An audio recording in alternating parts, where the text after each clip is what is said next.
The wreckage came down in the Atacama Desert at 3:14 local time, and Dr. Mara Chen almost missed it entirely. She was 60 meters underground, hunched over a spectrometer readout in the ALMA auxiliary lab, when the seismic alert pinged her tablet. Not an earthquake, she'd seen enough of those. The signature was wrong. Too localized. Too clean. Something had struck the surface with enough force to register on instruments designed to measure the trembling of distant neutron stars, and it had done so in a near-perfect elliptical burn pattern that no meteorite had any business making. She drove out before sunrise, alone, which her supervisor would later call criminally reckless. She called it efficient. The object was roughly 4 meters long and had buried itself at a 30-degree angle into the caliche hardpan. The hull, if that was the right word, was a matte black that seemed to absorb the beam of her flashlight rather than reflect it. No seam she could identify. No visible propulsion system. It looked less like a spacecraft than like something that had been grown. She circled it twice, took 47 photographs, and was reaching for a sample scraper when she heard the sound. Not a sound exactly. A pressure change. Something releasing. A panel she hadn't seen simply ceased to exist. Not sliding, not opening, just gone, and the figure that collapsed out of the interior landed in the dust 2 feet from her boots. Mara Chen had spent 11 years studying the possibility of extraterrestrial life. She had written papers, attended conferences, built mathematical models for biochemical diversity across M-dwarf systems. Nothing in any of that had prepared her for the specific particular shock of kneeling in cold desert sand next to something that was not human, watching its chest move with the unmistakable rhythm of labored breathing. The being was approximately humanoid. That was the first thing she noted, because note-taking was the only way her mind knew how to process what it was seeing. Bipedal, bilaterally symmetrical, approximately 1.7 meters tall if it had been standing. The skin, if it was skin, was a pale silver gray that seemed almost translucent at the extremities. The facial structure had the general topology of a human face: 2 eyes, a nose, a mouth. The proportions were wrong in ways that were hard to articulate. The eyes were too large. The cranium curved slightly differently. The fingers, 7 of them on each hand, were longer than they had any right to be. And around those fingers, faint and fading, were threads of bioluminescence that pulsed with irregular rhythm. Blue, then green, then a color she didn't have a name for. Dimming as she watched. She should have called someone. She reached for her radio and then didn't use it, for reasons she would spend a long time afterward trying to understand. Partly it was scientific instinct. The knowledge that the moment she made that call, this would no longer be hers to witness. Partly it was something else. Something she noticed in the 3 seconds before she made her decision. The creature was looking at her. Not in the unfocused, reflexive way of something barely conscious. It was looking at her with what she could only describe as intentionality. Its eyes tracked her face with what felt like recognition, or at least the desire to recognize. And then it made a sound. Not language, not anything close to language. More like the sound a person makes when they are very afraid and trying very hard not to show it. Mara Chen had heard that sound before. She'd made it herself, once at the age of 9, when she was lost in a shopping mall and finally spotted a security guard. She put down her radio and put her jacket over the alien's shoulders instead. "Okay," she said to herself as much as anything. "Okay. You're okay." She didn't know if it was true. She didn't know if the creature could understand a word she was saying, or if the concepts her words gestured toward even existed in its framework of reality. She said it anyway because it was what you said. The bioluminescence in the creature's hands pulsed once, slowly, deeply, and shifted to a color she would later describe in her notes as something between amber and the way sunlight looks through closed eyelids. She had no way to know what it meant. She filed it in the same mental folder as the breathing. Evidence that whatever this was, it was still alive. That was enough for now. That was, for the moment, everything. She pulled out her satellite phone, not her radio, the phone which bypassed the institutional channels she'd been taught to use, and called the one person she trusted absolutely. "Raphael," she said when he picked up on the second ring. "I need you to drive out here and I need you not to tell anyone yet. I know what time it is. I know. Just come." A long pause. Then, "How bad?" "Not bad," she said. She looked at the alien who was still looking at her. "Maybe the opposite of bad. I'm not sure we have a word for it." She sat in the dust beside the wreckage and watched the sun begin to lighten the eastern sky, and she waited. The creature's breathing steadied. Its bioluminescence continued its slow, rhythmic pulse. Once, it moved one of its 7-fingered hands toward her, stopped short of touching her, and held the gesture there, halfway between reaching and recoiling. She held out her own hand. She didn't know why. It was not a scientifically defensible decision. The alien looked at her hand for a long time. Then it placed its own hand next to hers in the sand, not touching, just adjacent. Side by side.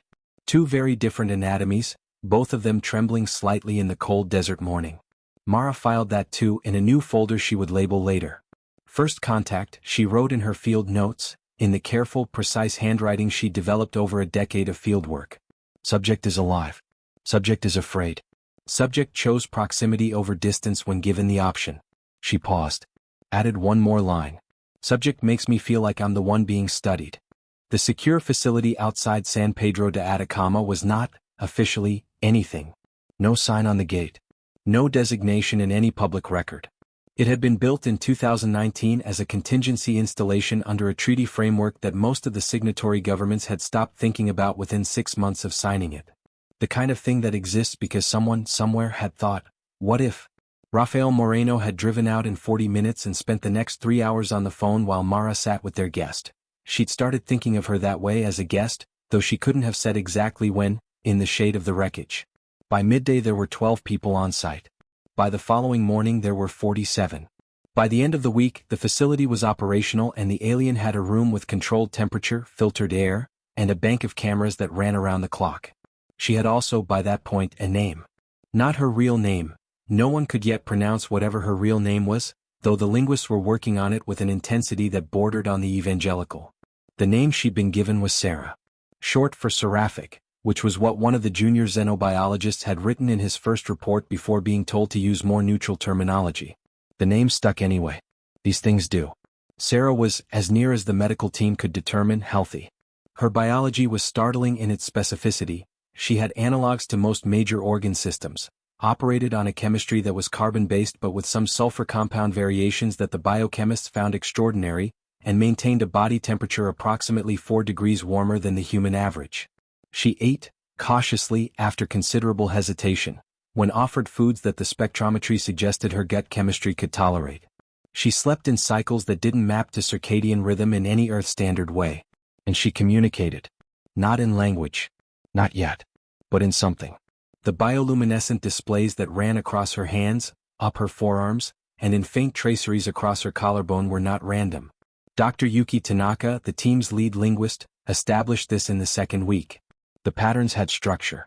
They had recurrence. They were, at minimum, indexical. They pointed at things correlated with events. When Sarah was given water, a particular cool blue pattern appeared. When the cameras moved, a different pattern, faster, more agitated. When Mara entered the room, a pattern that Tanaka labeled in her notes as warm amber consistent, because she was a scientist and not a poet, and because what it actually looked like was how it feels to be glad. But here was what the linguists couldn't explain. On the 19th day, Sarah did something new. She reached out, with her expression, her posture, something that was neither of those things and both of them, and Mara felt it. She was standing at the observation window, reviewing footage, and she felt something that she later struggled to describe. Not an emotion exactly. More like the shape of an emotion arriving from outside herself. A question phrased not in words but in sensation. Are you real? Are you also afraid? Are you also trying? She had no framework for it. She went home that night, sat at her kitchen table, and wrote 6 pages of notes that she didn't show anyone for 3 months. Raphael noticed because Raphael noticed things. He cornered her in the cafeteria the next morning. Something happened yesterday, he said. Not a question. I'm not sure how to describe it. Try. She thought about it for a while. You know how sometimes you walk into a room and you can tell something happened there recently? Like the emotional residue of an argument, or a celebration. It's not a sound or a smell, it's just present. Sure. It was like that. But directed. Like someone aimed it. Raphael was quiet for a moment. She can send emotions? I don't know what she can do. I know what I experienced. Mara looked at her coffee. And I know it wasn't frightening. That's the part one keep coming back to. It should have been frightening. It wasn't. The debate this triggered among the team was extensive, heated, and ultimately unresolvable with existing frameworks. The neuroscientists proposed mechanisms, electromagnetic sensitivity, mirror neuron activation, something to do with infrasound. The psychologists proposed simpler explanations, projection, observer bias, the human brain's relentless tendency to find meaning in pattern. The linguist said nothing useful because Tanaka was too busy being excited to be rigorous. What everyone agreed on, eventually, was that it was happening. Whatever the mechanism, whatever the explanation, something was passing between Sarah and the humans she spent time with, and it was passing in a direction they hadn't anticipated. Not human to alien. Alien to human. She wasn't learning to understand them. She was helping them understand themselves. Mara wrote that in her private notes and sat with it for a long time. There was something in the idea that felt important and also slightly dangerous, the way important things often do. The question it raised was one she wasn't sure the team was ready to ask. If Sarah could transmit emotional states to humans, if she could let them feel what she was feeling, what exactly did that mean for the concept of contact? For the concept of communication? For the thing that happened when Mara walked into that room and Sarah's bioluminescence shifted to amber warm consistent, every single time without fail? What did it mean that an alien, stranded and afraid and alone on a strange world, had decided that what she most wanted the humans around her to feel was that she was glad to see them? 6 weeks in, Sarah spoke her first human word. It was not, as the more romantically inclined members of the team had privately hoped, something profound. It was not hello or peace or help. It was the word window, produced with a precision of articulation that suggested she had been practicing it for some time before deciding to use it, accompanied by one long 7-fingered hand pointing at the reinforced glass that separated her room from the observation corridor. Tanaka cried. She would deny this afterward. The word was the beginning of an acquisition curve that confounded everyone who thought they understood language learning. Sarah did not learn vocabulary the way a human learns a second language, through repetition and error correction and gradual internalization. She learned it the way you learn something you already half know. As though the words were keys and she had already, somehow, mapped the locks. By the 8th week she had approximately 400 English words and was using them in combinations that exceeded what those 400 words should, theoretically, have been able to produce. She understood context. She understood implication. She understood, and this was the part that kept the linguists up at night, irony. Not always perfectly. But she attempted it and the attempts were not random. In week 10 she asked Mara to sit with her and talk. Not briefing style. Not structured interview. Just talk. The way people do. Mara sat in the chair beside Sarah's bed. Sarah had requested a human-style bed and adapted to it with the methodical care she brought to everything, and for 3 hours they talked. About where Mara had grown up, a small city in northern China, moved to Chile at 24. About what the Atacama Desert sounded like at night, almost nothing, that's why scientists liked it. About what Sarah's home was like, which was harder because some of the concepts didn't translate and others translated too easily in ways that weren't quite right. Sarah's home, she gave it a name that sounded like 3 clicks and a falling tone, was a world with 2 moons and a sun that ran slightly cooler than Earth's, which explained the thermal tolerance differences. She came from a civilization old enough that the word civilization felt inadequate, a society that had been navigating interstellar space for what appeared to be, by Mara's best calculations, approximately 4,000 years. They had encountered other species. Not many. Enough to have developed protocols, philosophies, entire schools of thought about the question of contact and what it meant and what it cost. We call it the mathematics, Sarah said. She was getting better at articles, though she still occasionally dropped them. The calculation of knowing something truly. What you gain, what you risk. What do you risk? Mara asked. Sarah was quiet for a moment. The bioluminescence in her hands moved in a slow, thoughtful spiral. When you know something truly, not as a category but as itself, you become responsible to it. You cannot pretend afterward that you did not know. She paused. Most species find this uncomfortable. But you're here anyway. I was not supposed to be here, Sarah said. There was a flatness to her voice that Mara had learned to read as the equivalent of understatement. My ship had a navigation failure. I was not set. I arrived. She looked at her hands. And then I met you. And now you're running the mathematics. Yes. What does it say? Sarah looked at her with the large dark eyes that had stopped feeling strange to Mara sometime around week 4 and had started feeling simply like Sarah's eyes. It says, she said carefully, that I already knew the answer before I started calculating. Mara held that for a moment. That's not very mathematical. No, Sarah agreed. This is a problem I have been thinking about for several weeks. The conversation, that particular conversation, was the one Mara thought about most often in the years that followed. Not because of what was said, but because of what she'd felt during it. The ambient emotional transmission that she'd come to think of privately as Sarah's presence. It was not projection. She'd spent enough time with Sarah at this point to know her own projections from the outside, and this was not that. This was something else arriving, layered, complex, specific. Not a single emotion but a chord of them. Interest. Uncertainty. Something that had the texture of hope but wasn't quite hope, something that needed a new word. What the feeling said, if feeling could be said to say things, was, I have run the calculation. I have run it many times. I keep getting the same answer. I'm not sure what to do with the answer. Mara understood that. She was increasingly getting the same answer herself. The security briefings were getting more frequent. More officials were rotating through.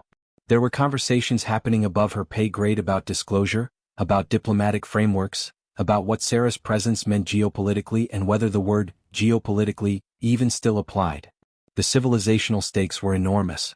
The historical weight of the moment was not lost on anyone. None of that was the thing Mara kept thinking about. The thing she kept thinking about was the way Sarah pointed at the window on day 19 and said a word she had practiced in private until she got it right. The care that implied. The patience. The desire to be understood that expressed itself not in expectation but in preparation. She was becoming responsible. She could feel it happening. The mathematics, it turned out, worked on humans too.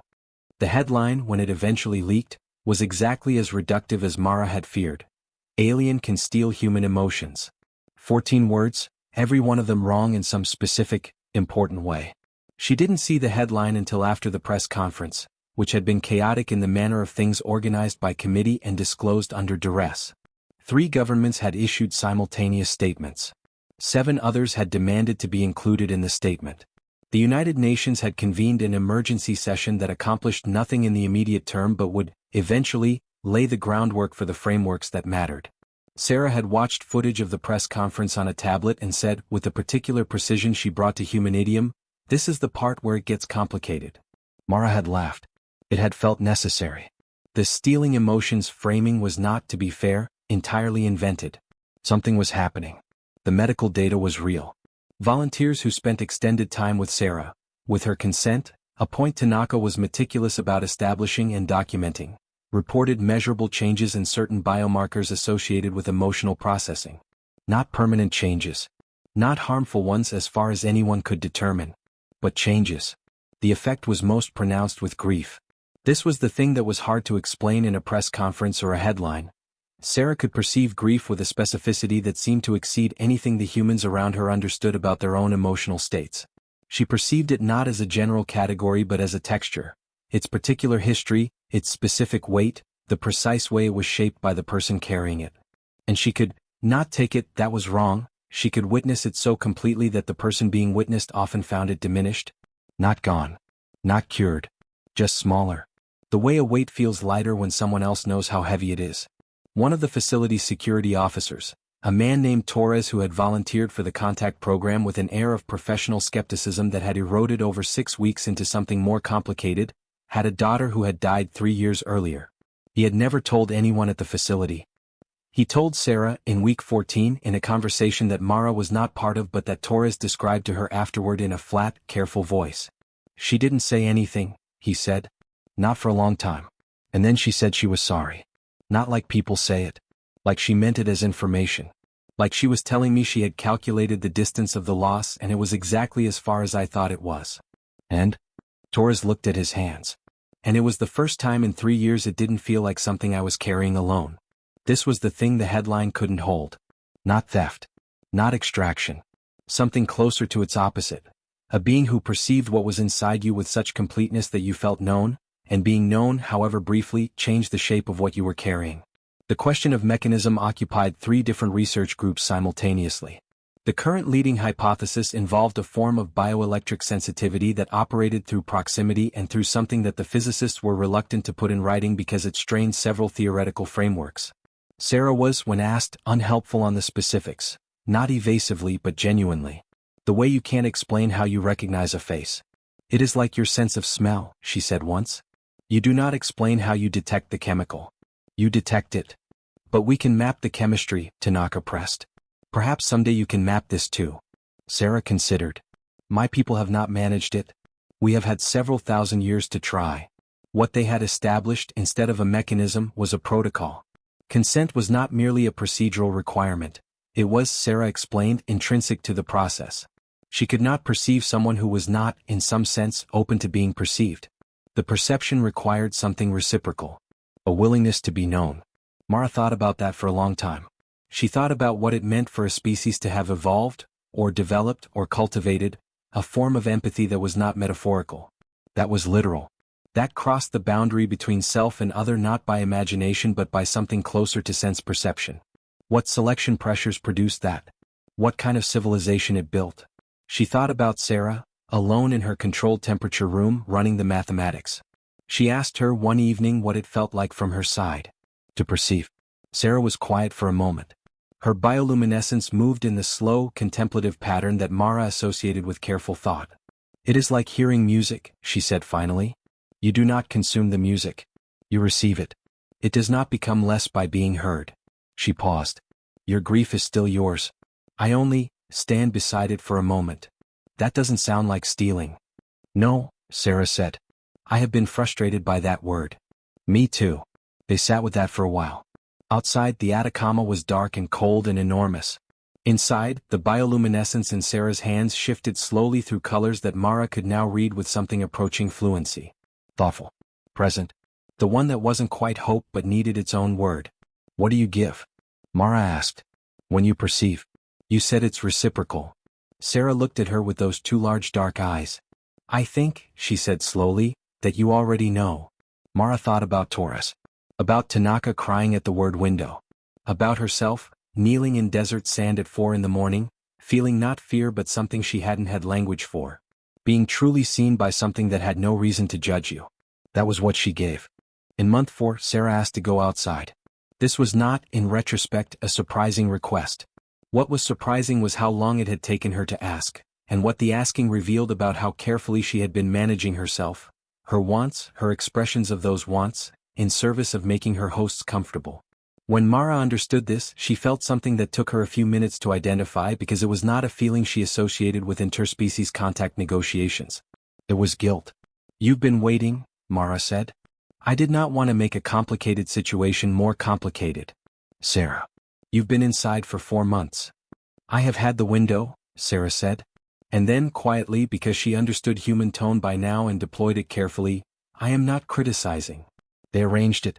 A secure perimeter, a pre-dawn window, a small group that included Mara, Torres, Tanaka, and 2 security personnel who had been in the contact program long enough to have stopped flinching. They walked out into the desert at 5 o'clock, when the sky was still dark and the stars over the Atacama were extraordinary in the way that stars over high-altitude desert are extraordinary, not romantic, not picturesque, but almost aggressive in their quantity and clarity. Sarah stopped walking the moment they cleared the facility's perimeter. She stood still for a long time. Mara watched her hands cycle through a display unlike anything she'd seen before. Rapid, complex, layered, like a conversation happening in fast-forward. What is she saying? Torres murmured. I don't know, Tanaka said. I don't think it's directed at us. It wasn't. Mara understood after a moment what she was watching. Not language. Not communication. Something more like what a person does in the first minutes after surviving something. Taking stock, finding themselves still whole, feeling the full dimensions of what happened. Sarah had been stranded for 4 months. She had managed it with extraordinary composure. Under that composure she had been, it turned out, running on something close to fumes. They stayed outside for 2 hours. Sarah walked the perimeter of the cleared area with the deliberate, cataloging pace of someone committing something to memory. She asked questions, about the stars, about the altitude, about what the dark shapes on the horizon were. Mountains, Mara told her. The Andes begin there. She asked about the plants, about the soil chemistry, about the organisms that managed to live in this climate. She asked with the focused curiosity of someone who was, Mara thought, constitutionally unable to experience a place without wanting to understand it. At one point she stopped and looked up and said, without preamble, My people have a word for the dead stars. The ones where the light we see left before the star died, Mara said. Yes. We call them. She produced the click-and-tone sequence of her own language, which means approximately, the light that kept traveling after the heart stopped. She paused. I have been thinking about this word often since I arrived. Mara was quiet for a moment. You lost people. In the crash. There was no crew. I was alone. Sarah did not look away from the sky. I was thinking about it in a different sense. I was thinking that your radio signals, the ones that have been traveling into space for a century, they are the same thing. You did not know anyone was listening. You sent them anyway. Pause. Some of the people who made those first signals are dead now. Most of them. And yet here we are. Having received them. She finally looked at Mara. I find this I do not have the right English word. In my language it is the same word as mountain. Something that was made by enormous slow force and cannot be moved once it exists. Mara thought about it. Monumental, she said. Monumental, Sarah repeated carefully. Yes, that is the correct word. It was in that conversation that Mara first understood something she would spend years afterward trying to articulate to people who hadn't been there. The thing that the HFY community would have said loudly, crudely, correctly, humans had been yelling into the dark for a century without any particular expectation of being heard, and something had heard them and come, and the reason Sarah had survived the crash and the isolation and the careful months of contact protocol was that she was, it turned out, exactly the kind of being that could look at the species that carried its dead in its radio signals and find them not threatening, not pathetic but monumental. You did not know anyone was listening. You sent them anyway. This, Mara would later argue, was the thing. Not the technology gap. Not the empathy mechanism. Not the politics or the protocols or the xenobiology. The thing that had made contact possible, had made this contact between these specific beings on this specific night, was that humanity had been, without knowing it, exactly the kind of species that Sarah's mathematics produced a clear answer about. The kind of species you came back for. The political situation by month 6 had achieved the particular quality of a fire that everyone agrees must be managed and no one agrees how. Sarah's civilization knew she was here. Contact had been made, at her careful direction, using protocols so layered in courtesy and mutual acknowledgement that it had taken 3 weeks just to establish that a conversation was happening. They were not, she explained, a species that moved quickly in matters of this kind. The mathematics ran at civilizational timescales. A response would come. It would be considered. This was, to the various governments involved, both reassuring and deeply uncomfortable. Reassuring because considered responses were better than unconsidered ones. Uncomfortable because the waiting was its own kind of pressure, and humans, in Mara's experience, were not good at civilizational timescales. The argument about staying was, on the surface, political. Whether Sarah should remain at the facility or be transferred to a UN-administered site. Whether she had legal status and what that status entailed. Whether the bilateral agreements between the 3 governments who'd been at the table from the beginning were still operative or had been superseded by the multilateral framework that was slowly, fractiously being assembled. Under the surface the argument was different. Sarah knew it. Mara knew she knew it. The real argument was, what happens when you are known? What are the obligations that creates? The mathematics said you become responsible to the thing you know. But responsibility is uncomfortable, and the discomfort expresses itself in procedural complexity, in jurisdictional disputes, in the endless generation of process that substitutes for decision. Mara said some of this to Sarah one evening, more bluntly than was perhaps professional. Sarah listened. Then she said, on my world, when 2 people meet truly for the first time, in the sense that I mean a meeting where perception occurs completely, there is a name for what follows. It is not a word I can translate easily. The closest is the work. The work. What you build after you know each other. Not the knowing itself. The knowing is the beginning. She looked at her hands. I think your governments are afraid that the work is very large. They're afraid of what they owe you. They are afraid of what they owe themselves. She paused. What they decided to be by making certain choices. Once you know something, you cannot be the person who did not know it. It is uncomfortable. Is it worth it? Mara asked. Not for the governments. For herself. Sarah was quiet for a long time. Long enough that Mara started to think she'd asked something untranslatable. Then Sarah looked at her with the specific quality of attention that Mara had come to understand was not generic focus but something more particular, the full weight of the perception, directed. What arrived, in the familiar way of things that arrived, was not an emotion but the fact of an emotion. Certainty, grounded and without performance. Not the sharp certainty of a decision just made. The settled certainty of something that has been true for a long time and been tested and remained true. I have run the mathematics many times, Sarah said. I have run it about every person in this facility. I have run it about your species, to the extent that I can, from what I have seen and heard and felt. She paused. The answer is always the same. What's the answer? That you are worth the complication you cause. Mara held that. She didn't know whether to laugh or not. She decided to ask one more question. And me specifically? Sarah's bioluminescence shifted. Amber warm consistent. Slower than usual. Deeper. You, Sarah said, sat in cold sand at 4 in the morning and put your jacket on a stranger and said that they were okay. She paused. I have thought about that moment many times. I think about it still. I was telling you I was afraid and you told me that being afraid was acceptable. That you would wait with me anyway. That's not. I didn't even know if you could understand me. I know, Sarah said. That is the part one think about. The argument about staying continued for another 3 weeks. In the end, Sarah stayed at the facility, which was transferred to international administration, which was a compromise that satisfied no one and was therefore, as Mara told Raphael, probably correct. Politics was the mathematics for people who didn't believe in mathematics. She said this to Sarah, who found it very funny. Sarah's laughter was something Mara had been documenting since week 7. A light, rapid movement of breath that expressed itself in synchronized bioluminescence pulses that Tanaka had labeled joy surplus and which looked, honestly, like applause. 14 months after the wreckage came down in the Atacama Desert, Sarah gave a formal address to the assembled representatives of 31 nations. It was the kind of moment that gets described in history textbooks before anyone knows quite how to write history textbooks about it. Mara stood at the side of the room and watched.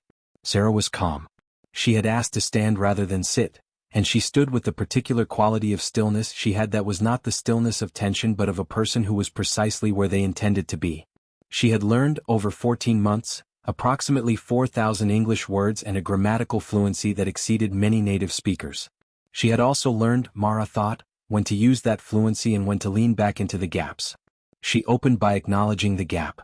She said that she would try to say something true, and that some of what was true would not survive translation, and that this was not failure but information. Information about the distance between different kinds of minds, and about the fact that distance could be crossed even when it could not be erased. She said that her civilization had encountered 12 other spacefaring species in 4,000 years. She said that most of those encounters had been careful and brief and had not evolved into what her people called the work. She said that when a civilization chose not to engage in the work, it was not cowardice or hostility. It was a different calculation. The mathematics permitted many answers. She said that she had not intended to land here. She said this without embarrassment, as fact, as context. A navigation failure. A crash landing. An astronomer who had put her jacket on a stranger. She said that she had run the mathematics on humanity many times. She said that the question the mathematics asked was not are they powerful or are they safe or even are they peaceful, because all of these could be temporary, could be performed, could shift under pressure. The question was different. Harder to quantify. The question was, when they do not know anyone is watching, when there is no immediate return on investment, when the action costs them something, what do? She said, your radio signals. She said, a woman alone in the desert at 4 in the morning. She said, a soldier who never told anyone about his daughter until he found someone he trusted to tell. She said, 14 months of scientists who could have treated her as a specimen and chose, over and over, to treat her as a person. She said that the answer to the mathematics in her assessment was clear. She said that she had sent word to her people. She said that the word she had sent was, we should know these ones. She said that this was not a small word. She said that she understood the implications, and that she had sent it anyway. The room was very quiet. Mara thought about the light from dead stars. About signals traveling through the dark from people who were gone. About what it meant to send a message without knowing if anyone would receive it, and about what it meant to receive one. She thought about what Sarah had said months ago about the word in her language that was the same word as mountain. Something made by enormous slow force that cannot be moved once it exists. The bond, she had stopped thinking of it as the bond, as though it were a single thing, and started thinking of it as a quality that existed in specific instances between specific beings, was not romantic. That was the thing the headlines always got wrong, because romance was the category humans reached for when they wanted to describe something that felt important and personal and difficult to explain. It was not that. It was this. Two kinds of minds separated by everything that separated them, finding that the separation did not prevent the essential thing. The essential thing being, you exist, I know that you exist, and knowing it changes what I am. That was the mathematics. That was, run long enough, what it always came out to. After the address, in the small anteroom where Mara was waiting, Sarah found her and stood beside her without speaking for a moment. Her bioluminescence ran through a sequence Mara could now read the way you read a face. Relief and something that was undeniably joy surplus. How do you think it went? Sarah asked.